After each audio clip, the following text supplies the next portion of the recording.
कई बार सवाल पूछे जाते हैं यहाँ से कि बायोटाइप्स क्या होता है, इकोटाइप्स क्या होते हैं, इकैट्स क्या होते हैं, इकोफेंस क्या होते हैं।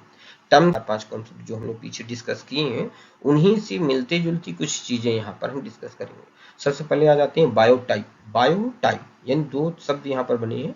नंबर 1 है बायो यानी कि बायोलॉजी या जीव, और दूसरा टाइप यानी प्रकार। तो यहाँ पर जीव का प्रकार बनेगा। जीव का प्रकार कैसे, क्या आधार है वो देख लेते हैं।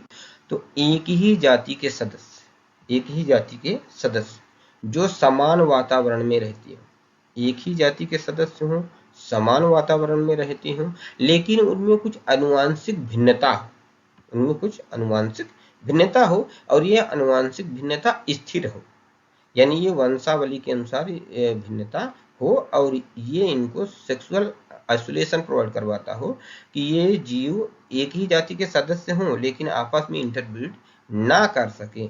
ऐसे जातियों को, ऐसे सदस्यों को जो समान वातावरण में रहते हैं, एक ही जाति के हैं, समान वातावरण में रहते हैं, लेकिन आनुवांशिक रूप से भिन्न होते हैं, आनुवांशिक रूप से भिन्न होते हैं, इनको हम लोग कहते हैं बायोटाइप, यानी कि जीवों का प्रकार। उदाहरण के लिए समझ लेते हैं कि यहाँ पर देखते हैं तो एक ही स्पीसीज के तीनों मेंबर्स हैं। एक गांठ गोभी, नोलखोल, कैबेज पत्ता गोभी, और कॉलीफ्लावर्स फूल गोभी, तीनों एक ही जाति के सदस्य हैं, एक ही वंश के हैं, लेकिन तीनों में भिन्नता है, तीनों की आनुवांशिक भिन्नता है। आप उनकी संरचना को भी देख के बता सकते हैं कि हाँ ये तीनों में भिन्नता है, इनके जेनेटिक मटेरियल में भिन्नता है। तीनों ही सेक्सुअल आइसोलेटेड होते हैं, यानी एक दूसरे से इंटरब्रीड नहीं कर सकते हैं। तो चूंकि हैं एक ही स्पीसीज के मेंबर, एक ही स्पीसीज के मेंबर है, एक ही जगह पाए जाते हैं, पर आनुवांशिक भिन्नता होती है, तो ऐसे सदस्य, ऐसे जीव जो एक ही जाति के हों, एक ही वातावरण में रहते हों, लेकिन आनुवांशिक भिन्नता हो, तो इनको हम कहते हैं बायोटाइप।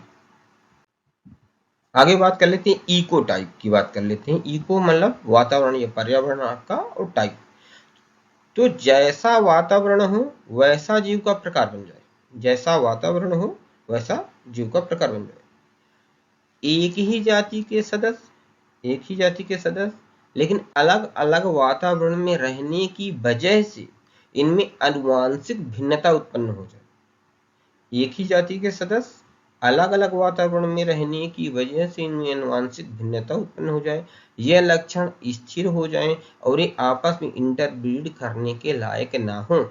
यानी कि एक ही जाति के सदस्य जब अलग अलग जगह पर रहने लगते हैं तो उनमें अलग तरीके के लक्षण आ जाते हैं, और वो लक्षण स्थायी हो जाते हैं, तो एक नई जाति बनती है। ऐसे सदस्यों को हम लोग कहते हैं इकोटाइप्स।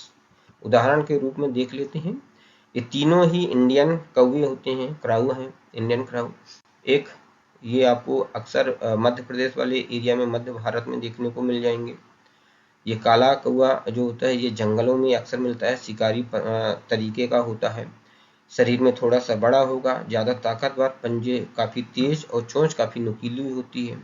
और तीसरा ये हिमालयन जंगल में पाया जाने वाला कौवा होता है, जो आकार में थोड़ा छोटा होता है, चोंच छोटी होती है, और ठंडे वातावरण में रहने के लिए अडाप्टेड होता है।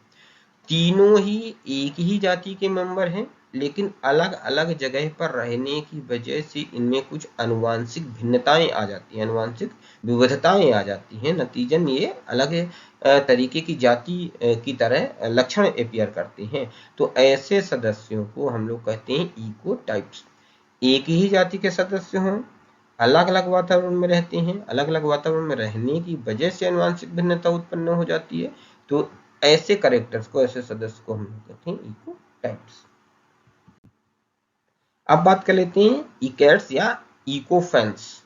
इकोफेंस या यूं कहते हैं कि इकोफ्रेंड्स। इकोफ्रेंड्स मतलब जैसा वातावरण हो वैसा ही लक्षण रख ले।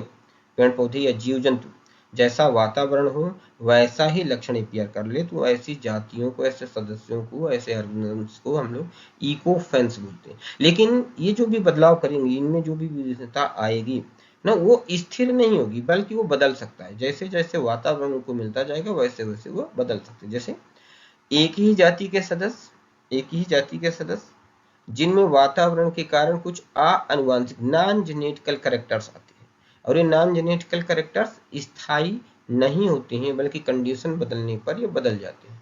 उदाहरण के रूप में यहाँ पर मनी प्लांट, छाया में उगाने पर ये हरा होता है, हरे कलर का दिखता है, जबकि धूप में उगाने पर ये पीले कलर का होता है। लेकिन यदि इसकी कंडीशंस को बदल दिया जाए, धूप से छांव में रख दिया जाए, छांव से धूप में रख दिया जाए, तो इसके पत्तों का कलर वातावरण के अनुसार बदल जाता है। जैसे इंसान की बात करें तो इंसान, जो लोग ज़्यादा धूप में रहते हैं, ज़्यादा खुले में मेहनत करते हैं, उनका रंग थोड़ा सा सांवला हो जाता है।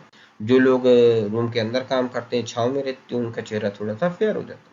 लेकिन यदि छांव में काम करने वाले लोग जिनका चेहरा फेयर है, यदि उनको हम धूप में काम करवाने लगे तो ऑटोमेटिक चेहरा क्या हो जाता है, डार्क हो जाता है। तो सभी तरीके के जीव, जो भी जीव हैं, सभी तरीके की मानव जो भी हैं, ये सब के सब इको फेंस हैं, क्योंकि ये वातावरण के अनुसार ढलते हैं, वातावरण के अनुसार बदलाव करते हैं। लेकिन ये बदलाव स्थिर नहीं होते, ये बदलाव आनुवांशिक नहीं होते। आज की हमारी वीडियो आपको कैसी लगी? अपने कमेंट, अपने सुझाव जरूर दें। जहां पॉइंट समझ में ना आए हों, उस चीज़ का भी आप कमेंट में जिक्र कर सकते हैं। और यदि आप किसी नए पॉइंट में चाहते हैं वीडियो, तो वहां भी कमेंट दे सकते हैं। हमें आपके सुझावों का इंतजार रहेगा। लाइक शेयर सब्सक्राइब जरूर करना।